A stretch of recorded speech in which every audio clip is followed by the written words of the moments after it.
Assalamualaikum warahmatullahi wabarakatuh. Halo teman-teman semua, generasi muda Nusantara. Selamat datang di sesi bedah sejarah kita kali ini. Sebagai orang yang udah lumayan lama ngulik jejak masa lalu bangsa kita, saya ngerasa terpanggil banget nih buat bagiin satu rahasia besar ke kalian, para Gen Z yang saya tahu sangat kritis dan haus akan kebenaran.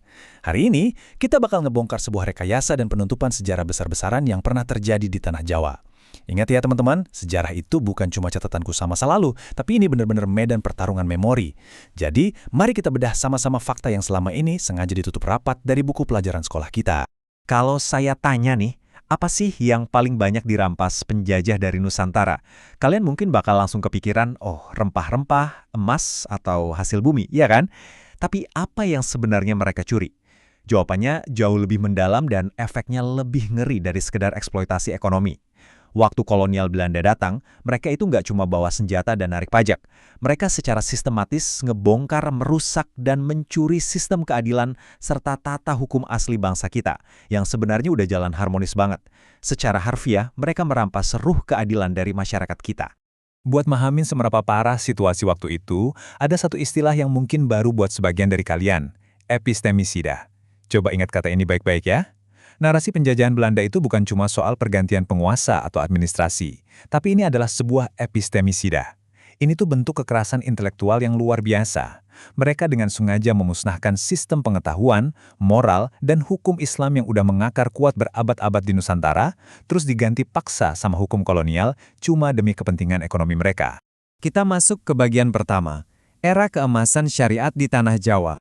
Sebagai awalan, kita flashback dikit ya, ke masa transisi dari Kerajaan Majapahit menuju Kesultanan Demak. Disinilah para wali songo meletakkan fondasi negara hukum Islam pertama di Nusantara. Kalian harus lihat betapa canggihnya struktur hukum kita waktu itu. Di era Demak sampai Mataram awal, hukum itu nggak dipukul rata, tapi udah dibagi secara profesional banget. Ada yang namanya pradata buat ngurusin kriminal berat yang langsung ditangani Sultan bareng para ulama. Terus ada padu untuk nyelesain sengketa sipil antar warga yang dipimpin sama penghulu. Lewat literatur transisi kayak Serat Selokantara, nilai-nilai Islam yang merujuk pada kitab-kitab fiqh Syafi'iyah disuntikkan secara halus banget ke masyarakat. Orang Jawa saat itu nggak ngerasa diarabkan, tapi mereka ngerasa diislamkan dalam bingkai keadilan. Syariat benar-benar menyatu dengan indah tanpa ada unsur paksaan. Ada satu kutipan luar biasa dari Serat Angger-Angger Pidana di zaman Sultan Agung yang benar-benar ngegambarin kedalaman hukum masa itu. Kutipan ini jadi bukti nyata gimana hukum adat lokal dan prinsip fikih Islam itu ngelebur jadi satu kesatuan. Coba bayangin, kebohongan publik yang sampai bawa-bawa nama Tuhan itu nggak cuma diselesain pakai denda adat, tapi langsung diserahkan ke qaudhi atau hakim syariat. Negara dan fikih jalan bareng. Raja jadi pelindung agama, sementara ulama pegang peran kehakiman. Ini tuh sistem semi-teokrasi yang naruh standar moralitas di posisi paling tinggi. Keren banget kan? Tapi jangan salah sangka, hukum ini tuh nggak eksklusif cuma buat elit keraton aja. Poin pentingnya di sini, hukum Islam itu hidup dan subur banget di akar rumput, lewat desa-desa otonom yang disebut Paksitapen atau desa perdikan. Desa-desa ini bebas pajak loh, dan jadi pusat kaderisasi hukum. Para santrinya udah ngaji kitab-kitab berat sekelas Fathul Wahab dan Minhajut Talibin. Bahkan yang lebih hebat, mereka ngelola ekonomi desanya sendiri lewat sistem zakat dan wakaf. Kemandirian pendidikan dan ekonomi di tingkat desa inilah yang bikin sistem kita super kokoh dan pastinya bikin Belanda pusing tujuh keliling. Karena mereka nggak bisa nembus dan narik pajak dari wilayah ini.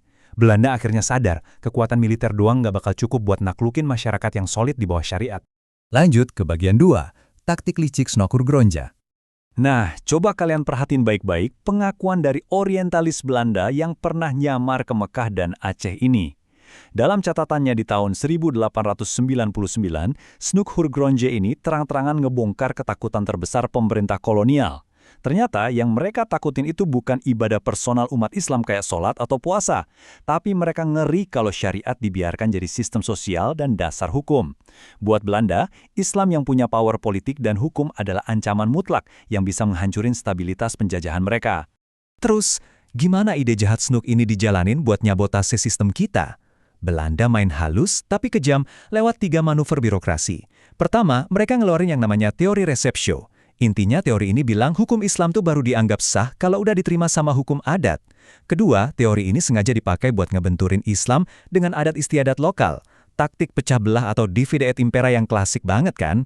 Nah yang ketiga, ini yang paling parah, di tahun 1882, mereka ngebentuk pengadilan agama tapi wewenangnya dipangkas abis. Syariat dikebiri cuma sebatas ngurusin urusan domestik kayak nikah, cerai, dan bagi waris, terus dijauhin sepenuhnya dari urusan sosial apalagi ekonomi negara. Dan kalau kalian pikir itu udah parah, puncak dari penghinaan intelektual kolonial ini ada di aturan yang namanya eksekuator. Coba kalian bayangin deh, seorang qadhi, ulama besar yang bertahun-tahun ngabisin waktu buat ngaji fikih dan hukum, pas beliau bikin keputusan hukum keluarga sekalipun, putusannya itu nggak bisa langsung berlaku. Putusan itu wajib dapat stempel persetujuan dari Landrat atau pengadilan sekuler Belanda, yang notabene hakim-hakimnya itu sama sekali nggak ngerti atau buta soal syariat Islam. Ini bener-bener proyek depolitisasi, yang tujuannya cuma satu, mutusin hubungan tata hukum masyarakat kita dari nilai-nilai wahyu ilahi. Sekarang kita masuk ke bagian 3, Jihad Konstitusional Pangeran Diponegoro. Melihat semua tatanan ini dirusak, apa bangsa kita cuma diam pasrah? Ya jelas enggak. Kalian pasti tahu Perang Diponegoro atau Perang Jawa kan? Tapi perlu kalian garis bawahi, ini bukan sekedar perang rebutan tahta atau protes soal patok jalan. Ini tuh benturan epik buat mempertahankan sistem keadilan. Coba perhatiin lini masa ini deh. Perang Diponegoro itu perang yang sangat terorganisir pakai birokrasi syariat. Di tengah desingan peluru, Pangeran Diponegoro nerapin yang namanya syiar atau hukum perang Islam. Beliau tegas banget ngelarang laskarnya lakuin penjarahan dan ngatur rampasan perang sesuai syariat. Bahkan, beliau sempat ngangkat kodi-kadi baru di medan gerilya dan jadiin pesantren sebagai pusat logistik. Kenapa ulama besar kayak Kiai Mojo sampai turun gunung ngedukung beliau? Karena mereka sadar, Diponegoro lagi berjuang mengembalikan martabat patok negari sebagai benteng hukum Allah, yang mau digeser sama hukum kolonial yang cuma mau ngeruk untung. Dan supaya kalian tahu aja nih, cerita yang saya sampaikan ini bukan cuma klaim kosong atau romantisasi masa lalu. Para sejarawan dan akademisi kelas dunia juga ngakuin ini kok. Tokoh kayak Prof. Agus Sunyoto nekenin banget soal fondasi Islam di Demak. Terus ada Heri J. Benda yang bedah habis gimana kelicikan Belanda misahin Islam sebagai ritual dari Islam sebagai kekuatan politik. Nggak ketinggalan, ada Prof. Peter Carey yang risetnya ngebuktiin gimana Pangeran Diponegoro ngebangun birokrasi dan otoritas legal tandingan di tengah kecamuk perang. Jadi ini adalah sejarah tentang benturan tata negara yang super canggih, bukan sekedar pemberontakan buta orang desa bawa bambu runcing. Bagian keempat, dekolonisasi pikiran umat. Setelah kita jalan-jalan nyusurin jejak sejarah yang sengaja dihapus tadi, pertanyaan besarnya buat kita sekarang, kita mau merespons ini kayak gimana? Kenapa sih sistem hukum yang dulu bisa menyatukan Nusantara dengan damai, hari ini malah sering dianggap tabu sama bangsa kita sendiri? Mari kita lurusin bareng-bareng persepsi kita. Syariat di tanah Jawa zaman dulu itu ditakutin Belanda bukan karena hukumnya kejam, teman-teman. Belanda takut justru karena hukum ini sukses ngebentuk keadilan sosial, bisa nyatuin keragaman budaya rakyat kita, dan dengan tegas nolak tunduk sama eksploitasi asing.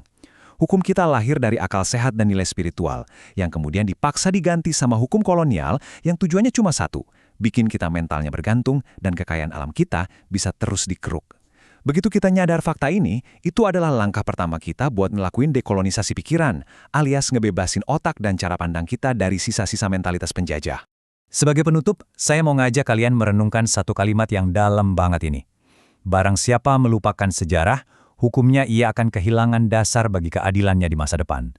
Tugas kita sekarang, khususnya kalian para generasi muda, bukan cuma buat sekedar nostalgia masa lalu, tapi kita harus ngambil kembali keberanian intelektual pendahulu kita. Kenali lagi identitas asli kalian, pahamin sejarah keadilan bangsa ini, dan jadi ini itu semua sebagai fondasi moral kalian ke depan. Coba pikirin deh, kalau Belanda aja berhasil ngehapus tatanan hukum sebesar ini dari memori kolektif kita, kebenaran sejarah apa lagi sih yang sebenarnya masih disembunyiin dari kalian hari ini? Terima kasih ya udah mau belajar dan ngulik sejarah bareng saya hari ini, tetap kritis, dan pastinya tetap haus akan ilmu. Wassalamualaikum warahmatullahi wabarakatuh.